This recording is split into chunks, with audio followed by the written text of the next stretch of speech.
My cheating wife picked her boss. My revenge was thriving, real love, and a life she'll never reach. Yes, my wife cheated on me, and indeed, she left me for another man. Initially, I was consumed by rage and wished to harm both of them, however, that never materialized. Nevertheless, I acknowledge this might appear as a revenge story, though that was never my intention. I'm Randy Clipson, just an ordinary guy. I'm not a handsome figure, and a significant portion of my life was marked by excess weight. A shift occurred in high school due to my involvement in football, earning the nickname Chipper. They used to say that if I chipped someone, they were going down. At 6 feet 3 inches in height and weighing 260 pounds, playing football was somewhat expected. While not excelling as an athlete, I possessed substantial upper body strength, even in high school, enabling me to push defensive linemen backward. Football proved instrumental throughout my 4 school years, aiding in shedding the excess fat I had carried for most of my life. Despite retaining a bit of a belly, the accumulated muscle more than compensated. Nonetheless, having been overweight for most of my life, the self-perception as a fatty lingered. Coupled with this mindset, I was painfully shy due to constant weight-related teasing during grade and middle school. In high school, being a football player shielded me from such mockery, and it came with certain privileges, no longer making me an outcast among the girls. Despite not attracting cheerleaders, some girls were willing to go out with me. Nonetheless, I didn't engage in much dating until my senior year when I crossed paths with Cindy. Cindy Crawley transferred to our school in the latter part of my junior year, but she caught my attention only in senior year. Despite possessing the most beautiful face I had ever seen, Cindy carried at least 30 to 40 pounds of extra weight. This deterred most boys in my class, and I regret to admit that I initially shared that lack of interest. Our connection deepened when we became chemistry partners. While the subject was complicated for me, Cindy excelled and provided significant assistance. I owe her for my success in chemistry, which likely paved the way for my college journey. During our partnership, I discovered Cindy's friendly and humorous nature, along with a shared background of starting school late. Cindy had overcome a congenital heart defect, and I was held back a year by my parents, making both of us 19. Summoning all my courage, I decided to ask her out, understanding her initial suspicion given her challenging past. Despite her reluctance, she agreed to go out with me. Our first date, a simple outing to the movies followed by an ice cream soda, was enjoyable. However, my shyness prevented me from attempting to kiss her. Instead, I shook her hand and asked if I could call her. Her thrilled reaction led to several subsequent dates over the next few weeks. By the third date, I summoned the courage to give Cindy a kiss on the cheek, progressing to necking and reaching first base. The more I encountered Cindy, the more my affection for her deepened. While my developing romance was progressing, the football season took an unexpected turn. Cavern High, my high school, wasn't renowned for football prowess, but this season brought a surprising alignment of stars. Kirk Simmons, our standout quarterback, led the team with the Bailey twins, Todd and Jason, serving as our running backs. Now positioned as the left tackle, I successfully shielded Kirk's blind side, ensuring he remained unscathed. Despite losing our initial game to Mohawk High with a score of 21-7, a perennial football powerhouse, we rebounded with 7 consecutive wins, progressing to the regionals. Although we reached the state finals and suffered a 28-4 defeat from Towson High, there was a positive note: triumph over Mohawk High in the semifinals with a satisfying 38-7 victory. My apologies for the occasional indulgence in reminiscing about the glory days of high school football. Meanwhile, my relationship with Cindy continued evolving to the next level.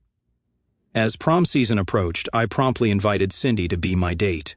Her joyful acceptance was sealed with a big, affectionate kiss. Over the 4 weeks leading up to the prom, Cindy underwent a crash diet, shedding about 20 pounds to fit into the prom dress she had acquired. When I picked her up for the prom, my eyes nearly popped out of their sockets. Despite being what most guys might consider on the heavier side, I found her stunning. Cindy always had a generous bust, but it became more pronounced in that light blue prom dress. The dress struggled to contain her chest, which threatened to spill over. The entire evening was a dream as we danced together. As the night concluded, I suggested going parking, but Cindy had different plans, directing me to a wooded area about 30 miles outside of town. Cindy explained that her uncle had a small cabin he used for hunting. The cabin was indeed small, featuring only a tiny kitchen, a couch in front of a television, a bed, and a bathroom. We started on the sofa with our usual playfulness, concluding the night on a high note. Despite our extracurricular activities, I got Cindy back home 15 minutes before her 2 a.m. curfew. Cindy and I remained close throughout the rest of high school, engaging in a physical relationship while being cautious with protection. Following graduation, I received a partial football scholarship at a Division II school 2 states away, while Cindy opted for a local community college. My major was computer science, and hers was psychology. Since I was heading off to school, we discussed what to do about our relationship. By mutual agreement, we decided to break up, feeling it wouldn't be fair to hold each other back. It was the toughest decision I had ever made. I can't even explain how awful I felt going off to school and leaving Cindy behind. She told me that if we were meant to be together, it would happen. I was terrified of losing her and hurting so badly. Upon my arrival at Mountain Ridge University, the thought of heading straight home crossed my mind, but I couldn't go back on my commitment. I had pledged to honor my commitment to the university, and my strong desire for a college education fueled my determination. The only solution I could think of was immersing myself in football practices and schoolwork from morning till night. I dedicated myself to keeping my mind occupied. Despite the coach's advice against it, my coaches and teachers were impressed by my work ethic. Taking a full load of classes and being a college football player meant shedding fat and building muscle through intensive weight training, resulting in both upper and lower body strength. With only a partial scholarship, my parents covered the remaining balance, even though I knew they struggled with the cost. Playing football left me with no means to contribute financially. While I lacked funds to come home, I made a weekly call to Cindy, who appeared as devastated by our split as I was. My first college year concluded successfully, excelling in both football and academics. By the third game of the season, I earned a spot in the starting lineup, shifting to play left guard due to my slower speed. My increased strength proved beneficial, contributing to our 8-2 season record. Academically, I ended the year on the dean's list, much to my parents' delight. During the summer, Cindy and I resumed our relationship. I found myself deeply in love with her, or so I believed at the time. Reflecting on it, I've questioned whether it was love or just lust. After careful consideration, I lean toward love, as a small part of me still holds affection for her. I worked and took 3 online courses during the summer, determined to finish college as soon as possible. Cindy and I also resumed our intimate activities, exploring each other's bodies whenever possible. I completed college in 3 years and married Cindy right after graduation. Both employed by the multinational software and electronics company Tri-Orbit Electronics in Virginia, we worked in software development and human resources respectively. After saving enough money, we purchased a small house and began discussing starting a family. The first 3.5 years of our marriage were wonderful, except for one aspect: we both gained a significant amount of weight. Cindy reached 230 pounds, and I weighed in at 310 pounds. I carried the extra weight better due to my height, but neither of us was content with the excess pounds. Despite unsuccessful attempts at dieting, my love for Cindy remained unwavering, regardless of her size. After 3 years of marriage with no children, we consulted our family doctor. Following a series of tests, he found nothing wrong with either of us, but suggested weight loss might aid Cindy's conception. So, for the first time in our lives, we embarked on a strict diet. 6 months later, Cindy was down 50 pounds, while I was only down about 25. But I must admit that I cheated more than I should have. Cindy's weight loss was noticeable, attracting attention from men. Alongside the diet, Cindy began going to the gym 5 days a week. Observing her transformation, I realized I had to step up my efforts. I strictly adhered to our diet and started hitting the gym with her by the end of 1 year of dieting. Cindy had shed 80 pounds, and I had lost 90. While we both felt really good about ourselves, sadly, our weight loss was going to bring me a broken heart. As Cindy continued to lose weight, she started dressing in more revealing clothing. Initially enjoyable, I became displeased when I overheard some comments at work. However, I couldn't say anything because, for her whole life, Cindy had been an ugly duckling. Now, she had turned into a beautiful swan. The real problem for me arose when Kirk Simmons was appointed head of human resources. He was now a senior director of the company. I was just a senior programmer, and he was now 2 levels above me, becoming Cindy's boss. Initially, I didn't think much of it. Kirk was married to Susie Looper, who had been a cheerleader in high school. I had seen her at company functions, and she was still quite attractive. Hardly noticing her, I ended up dancing with her at my wife's request as she danced with her boss during a Christmas party. I danced a few times with Susie while Kirk partnered with Cindy, dancing just beside her. I found myself becoming noticeably excited. It wasn't a big deal, though, as still being in my 20s, any pretty girl could elicit the same response. One surprising aspect was that she wasn't a stuck-up snob, which pleased me. Upon Kirk and I arriving, she said, "I didn't recognize you were Cindy." Susie complimented us, expressing that we looked fabulous. My perception of Cindy's beauty had always been high, but now she was truly stunning. I mentioned, somewhat embarrassed, that someone should keep an eye on her. The response was a simple thank you. I expressed gratitude for Susie's kindness, and she blushed in response. The music concluded, and around 5 months before our 4th anniversary, Cindy revealed a significant decision. She informed me of her choice to resume taking birth control pills. I raised objections, inquiring about our plans for having children. She straightforwardly mentioned that she had decided not to have any at the moment. My anger surfaced as I probed into her abrupt decision. She reassured me, stroking my arm, stating, "Look, we can have kids. I just don't want to get fat again. I want to enjoy being slim for a while."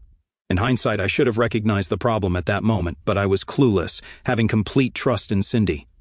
Unfortunately, my trust in Kirk was misplaced, as I could trust him as far as I could throw a bus. Unbeknownst to me, Kirk had put on a full-court press to get Cindy. She, of course, was flattered beyond belief that the former football captain of our high school team was pursuing her. I first became concerned when Cindy began working late and then going, supposedly, out with girlfriends. I was genuinely clueless about these things, but I'm not stupid. When Cindy started coming in later and later, I became suspicious. I didn't want to believe that she was cheating on me, but I couldn't ignore the signs. I hired a private investigator company, and within a week, they had all the evidence I needed. They had a video of Cindy and Kirk engaging in a lovemaking act in the office. How they obtained that, I have no idea. They had pictures of them being affectionate at dinner. Videos showed Kirk coming to my house while I was at work. Lastly, there were pictures of them engaging in a lovemaking act on our living room floor. I knew they took those through the front window of our house. Remember when I said that I couldn't really describe what it was like having closeness with Cindy the first time?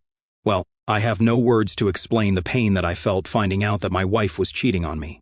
Not only that, but she was cheating with someone who had been a friend of mine. Granted, Kirk and I were not close, but I'd still considered him a friend. It hurt unbelievably. I still held out hope that once I confronted Cindy, she would come to her senses. I was in love with her, and I thought she was still in love with me. I took the evidence home that night, and after dinner I told Cindy we needed to talk. She looked at me curiously, but sat at the kitchen table to listen. Cindy immediately turned white and then buried her face in her hands. She started to cry and ran to the bathroom. I went and knocked on the door, but she refused to open it. I waited in the kitchen with a glass of rum. Finally, she came out and sat down at the kitchen table with her head down. I spoke coldly, asking what the other person had to say. She mentioned that she didn't intend for it to happen. Speaking in a voice just above a whisper, Cindy reacted, expressing disapproval and stating that there was no need for crudeness. She implied that if I had paid more attention to her, the situation might have been avoided. Initially taken aback, I briefly considered whether I had neglected her.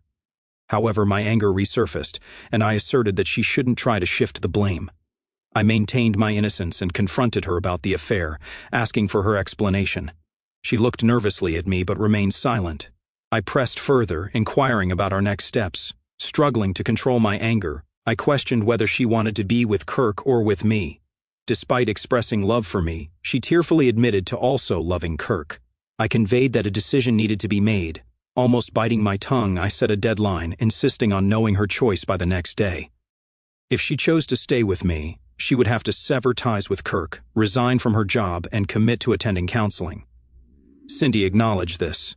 Later, I retrieved all her belongings, placing them in the hall, and informed her that she could sleep in the guest room until she made up her mind. The next day, I returned home early from work. The truth was that I couldn't concentrate and was less than useless. My stomach had been doing flip-flops all day. At one point during the morning, I thought I was going to lose what little breakfast I had eaten. About 6 o'clock, Cindy came in with a very nervous look on her face. I was sitting at the kitchen table, as I had the previous night. She took a seat across from me, and I demanded to know if she had made up her mind. Tears started to flow down her cheek as she expressed her love for me but admitted an inability to give up Kirk, stating that she loved him too.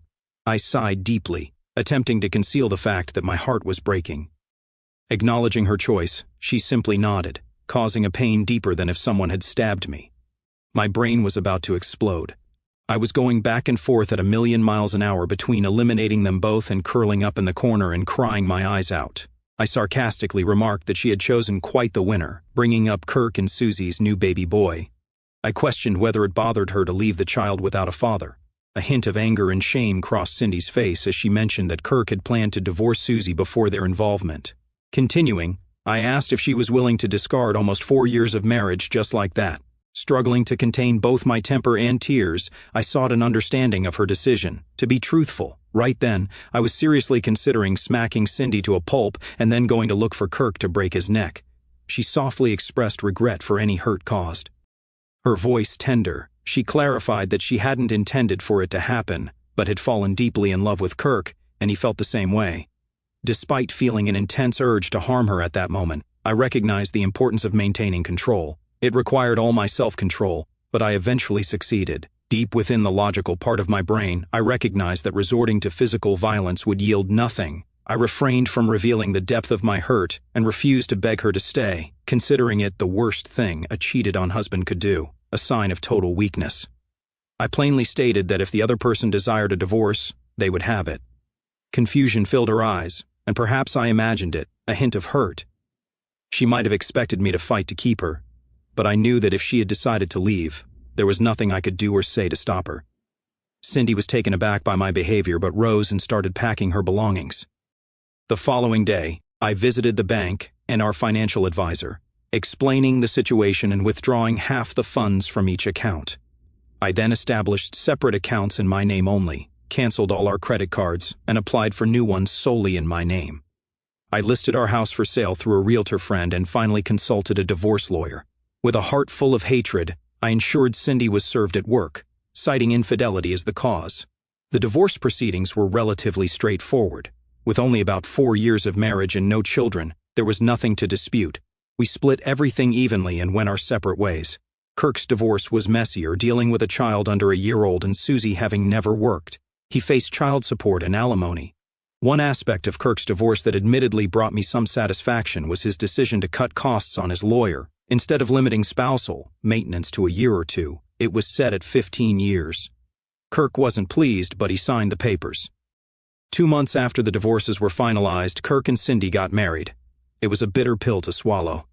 The initial week post-breakup left me utterly lost. Not being much of a drinker, that held no appeal. For weeks, revenge consumed my thoughts. I'm sure every guy who's been cheated on can relate. I even began searching the internet for information on how ex-husbands sought revenge on their former wives and lovers. I found myself in a dark place, even purchasing a weapon. Then, as I read story after story about guys getting revenge, a shift occurred in my perspective. Initially, my thoughts of revenge were centered on violence. Subsequently, I considered damaging their property, contemplating ideas like flattening all their tires, putting sugar in their gas tanks, flooding their new house, and various other impractical schemes. As I read more revenge stories, I recognized the absurdity in most of them, realizing no feasible way to achieve the revenge I desired. Eventually, I sought counseling at my church. The pastor spent almost 2 hours explaining that seeking revenge wouldn't alleviate the hurt from my wife's betrayal. Regardless of how much pain I inflicted on my former wife or her new husband, the emotional anguish would persist. The pastor's advice, though seemingly simple for someone with my kind of pain, emphasized that only time and distance would heal my heart. Despite my initial skepticism, I acknowledged that being near Cindy without the possibility of being with her would continually reopen the emotional wound. I also accepted the pastor's truth about revenge. It wouldn't alleviate the hurt. Consequently, I followed his counsel, necessitating the establishment of distance between Cindy and me. An opportunity arose when I heard rumors that the company was in trouble. Apparently, the firm had entered into a contract with the Defense Department. The deal promised significant profits, but there was a downside. Our firm was charged with developing an entirely new software and electronics package for the Air Force's fighters and bombers. It's entirely classified, so I can't provide details. Suffice it to say, it aimed to position the United States ahead of Russia and China contingent on my company's successful delivery. The rumor circulating was that the project was significantly behind and over budget, making it different from typical government contracts. While substantial profits were at stake, the company faced great risk. Unlike other government projects, there would be no progress payments during the development of this software and its accompanying electronic components. Tremendous penalties loomed for late delivery, and the company could possibly go under if the project didn't meet the contract requirements. As one of the senior software designers, I was called in to consult on the impending disaster. Most other designers were hesitant to get involved, updating their resumes and considering leaving the company. Taking on the project meant risking termination and potential company collapse. The stigma of failure would linger for a long time. However, considering my modest needs post-divorce, the prospect of losing my job seemed manageable. Learning that Cindy was pregnant added emotional weight, as I had always envisioned starting a family with her. Evaluating the project data provided, it became clear that the chosen direction wouldn't work. Despite the risks, I agreed to take on the assignment and headed for California, putting about 3,000 miles between my ex-wife and me. Reminiscent of my first year in college, I delved into my work, enduring long days, sometimes spanning 20 hours, leaving little time to contemplate Cindy. I terminated 34 seconds of the programmers and all engineers handling electronic components, bringing in fresh talent. Despite the looming 11-month deadline, I scrapped their progress, relying on the creativity of engineers I brought on board, including some poached from rival companies. Their skepticism turned to astonishment when I explained what I wanted them to build, and why I envisioned the electronic components in that particular way. Yet, the challenge shifted to making the software functional. Gradually, we crafted a program that instilled confidence in me. It wasn't until 3 weeks before delivering our product to the military that I was certain of our success. The initial test, merging the software and electronic components, displayed a 96% success rate. Scanning the 4% that hadn't worked identified easy fixes. The revelation of our program's success triggered a surge in company stocks by over 300 points within a couple of months. Subsequently, the Defense Department announced the expansion of our contract to include the Navy, Army, and Marines, forecasting billions in profits. The success didn't halt there. I recognized the potential to tweak the program for various commercial applications. Essentially, we removed all classified information, creating an outstanding platform for practical uses.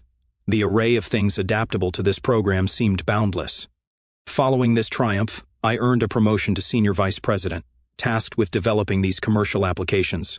In the years that followed, frequent returns to the Virginia home office never led to encounters with Kirk or Cindy. Despite not anticipating any impact on me, I desired no contact, having nothing to convey to either of them.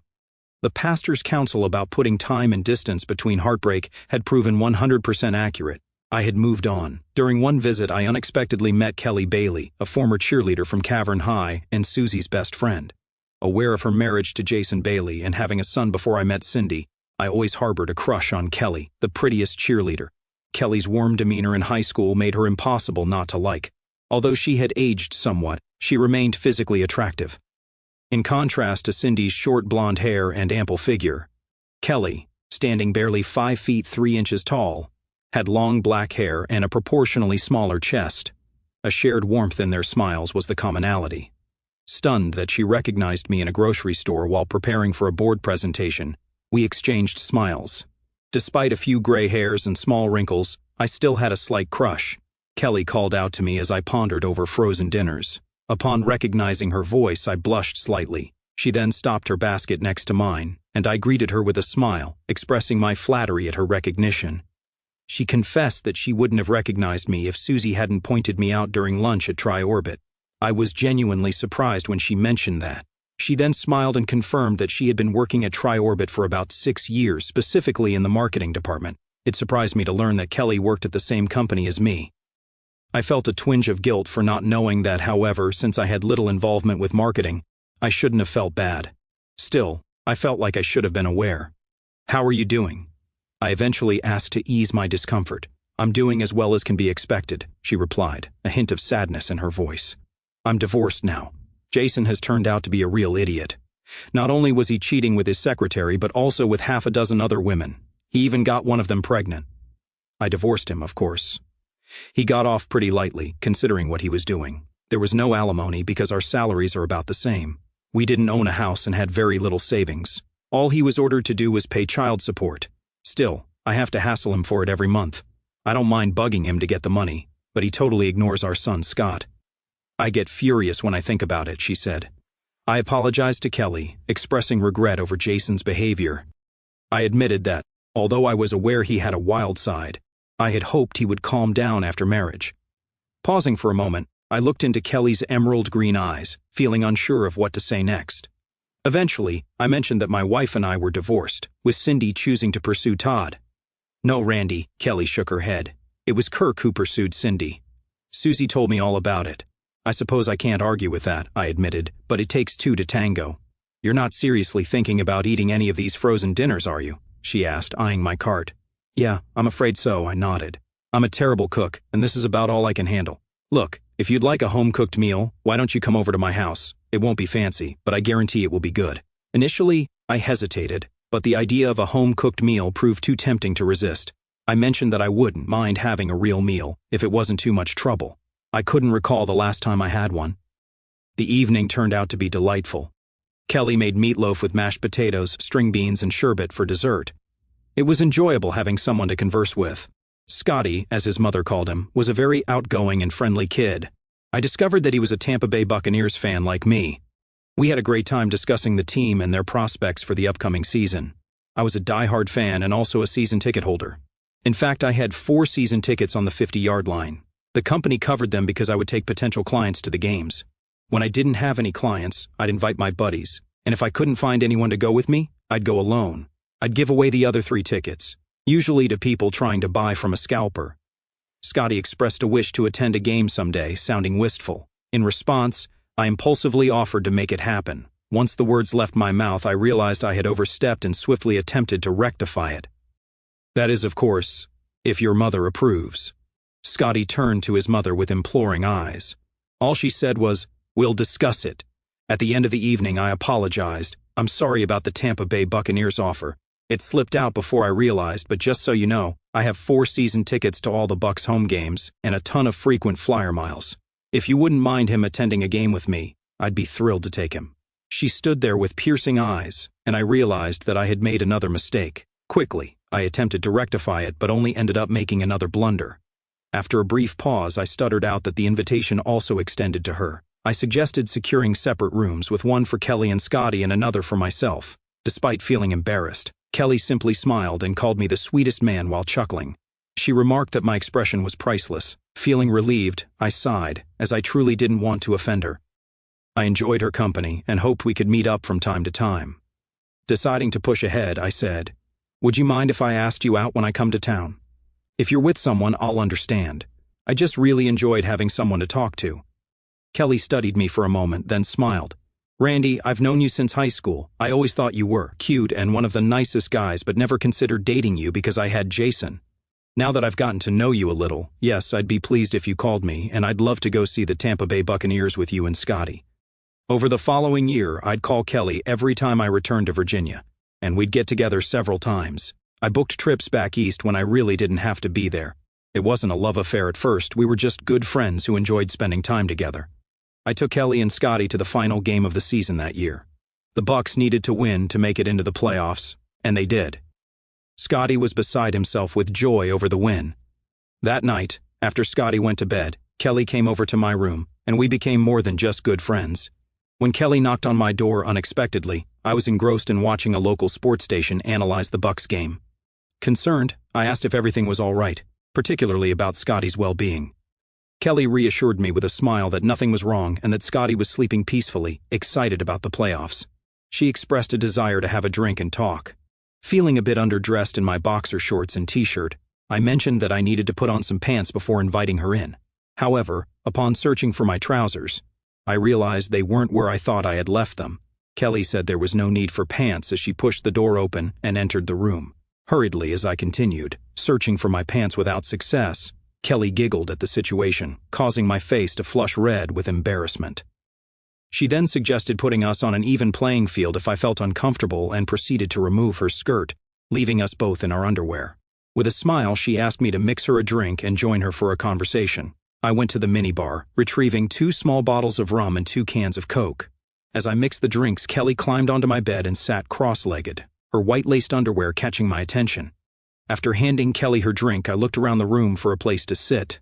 Sensing my hesitation, Kelly gestured toward the bed and invited me to sit beside her, reassuring me that she wouldn't bite. Despite still feeling embarrassed and red-faced, I nodded and took a seat next to her. A big swallow of my drink helped me relax as the rum coursed through my body.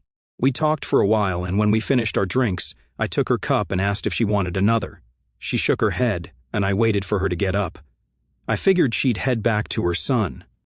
I was totally wrong about that.